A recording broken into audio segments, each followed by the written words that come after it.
1947 में जब मां भारती के टुकड़े हुए, कटनी चाहिए थी तो जंजीरें, लेकिन काट दी गई भुजाएं, देश के 3 टुकड़े कर दिए गए। और उसी रात पहला आतंकवादी हमला कश्मीर की धरती पर हुआ। मां भारती का एक हिस्सा आतंकवादियों के बलबूते पर, मुजाहिदों के नाम पर पाकिस्तान ने हड़प ले लिया। अगर उसी दिन इन मुजाहिदों को मौत के घाट उतार दिया गया होता। नमस्कार, आदाब। मैं हूं मोहम्मद इमरान। एनसीईआरटी ने भारत विभाजन को लेकर नया कंटेंट जारी कर दिया है। इस कंटेंट में प्रधानमंत्री नरेंद्र मोदी के शब्द भी जोड़े गए हैं। बंटवारे के दर्द को भुलाया नहीं जा सकता। हमारे लाखों भाई बहन विस्थापित हो गए, केवल और केवल लोगों की नासमझी और नफरती हिंसा के कारण। ये शब्द हैं प्रधानमंत्री नरेंद्र मोदी के, जिनको स्पेशल मॉड्यूल में जोड़ा गया है। दरअसल आप यूपीएससी की तैयारी कर रहे हैं या किसी अन्य सिविल सेवा परीक्षा या फिर कॉम्पिटिटिव एग्जाम की तैयारी कर रहे हैं, तो आप अब पुरानी एनसीईआरटी छोड़ नई एनसीईआरटी लेकर आ जाइए। अब एनसीईआरटी की ओर से स्पेशल मॉड्यूल जारी कर दिया गया है, लेकिन कांग्रेस जिन्ना और माउंटबेटन को अब विभाजन का अपराधी बना दिया गया है। दरअसल कांग्रेस जिन्ना और माउंटबेटन विभाजन के अपराधी हैं। ये विभाजन के अपराधी टॉपिक में ये बताया गया है। कक्षा 6 से 8 और कक्षा 9 से 12 के मॉड्यूल जारी किए गए हैं, जिसमें कहा गया है कि जिन्ना की मांग कांग्रेस की स्वीकार और बेटन ने कर दिया लागू विभाजन। और इस मॉड्यूल में प्रधानमंत्री जवाहरलाल नेहरू के भी भाषण के कुछ अंश बताए गए हैं। कहा गया है कि हम ऐसी स्थिति पर आ गए हैं जहां हमें या तो विभाजन स्वीकार करना होगा या निरंतर संघर्ष, अराजकता का सामना करना पड़ेगा। ये पंक्तियां हैं पूर्व प्रधानमंत्री जवाहरलाल नेहरू के भाषण की।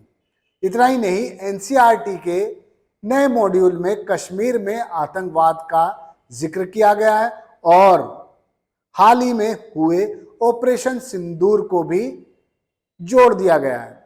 ऑपरेशन सिंदूर के वीर जाबाजों को सैल्यूट करने का अवसर मिला है। हमारे वीर जाबाज सैनिकों ने दुश्मनों को उनकी कल्पना से परे सजा दी है। और इस अपील को पहलगाम में सीमा पार से आतंकियों ने आकर के इस प्रकार का कत्ले आम किया। धर्म पूछ करके लोगों को मारा गया। पति के सामने पति को गोलियां दी। बच्चों के सामने अपने पिता को मौत के घाट उतार दिया गया। पूरा हिंदुस्तान आक्रोश से भरा हुआ था। पूरा विश्व भी इस प्रकार से संहार से चौंक गया था। मेरे प्यारे देशवासी, ऑपरेशन सिंदूर उसी आक्रोश की अभिव्यक्ति है। यानी आपके बच्चे अब एनसीईआरटी किताबें पढ़ेंगे तो वो पाएंगे कि एनसीईआरटी में भी ऑपरेशन सिंदूर का जिक्र है और प्रधानमंत्री नरेंद्र मोदी के शब्द भी बता दिए गए हैं। आपने सुना होगा कई बार प्रधानमंत्री नरेंद्र मोदी ने कहा है, बंटवारे के दर्द को भुलाया नहीं जा सकता। और 14 अगस्त को अब विभाजन विभीषिका स्मृति दिवस के रूप में बनाया जाएगा। 14 अगस्त पाकिस्तान आज़ादी के रूप में मनाता है और भारत 15 अगस्त को आज़ादी के रूप में मनाता है। लेकिन अब भारत में 14 अगस्त को विभाजन विभीषिका स्मृति दिवस मनाया जाएगा। एनसीईआरटी में इससे पहले अकबर को क्रूर शासक का दर्जा दे दिया गया था। हालांकि उससे पहले हम और आप पढ़ते हुए आए थे कि अकबर एक महान शासक था। हिंदू मुसलमान में कभी भी बहुत ज़्यादा भेद नहीं करता था। उसके अलावा अकबर का शासनकाल 50 साल चला और कभी भी उस पर उंगलियां नहीं उठी। लेकिन अब एनसीईआरटी आप पढ़ेंगे तो पाएंगे कि अकबर क्रूर राजा था और उसने करीब 30,000 नागरिकों का कत्लेआम करा दिया। मुगल शासक के पहले सुल्तान यानी बाबर को सैन्य रणनीतिकार बता दिया गया है और औरंगजेब को तो बहुत ही ज्यादा क्रूर शासक की संज्ञा दे दी गई है।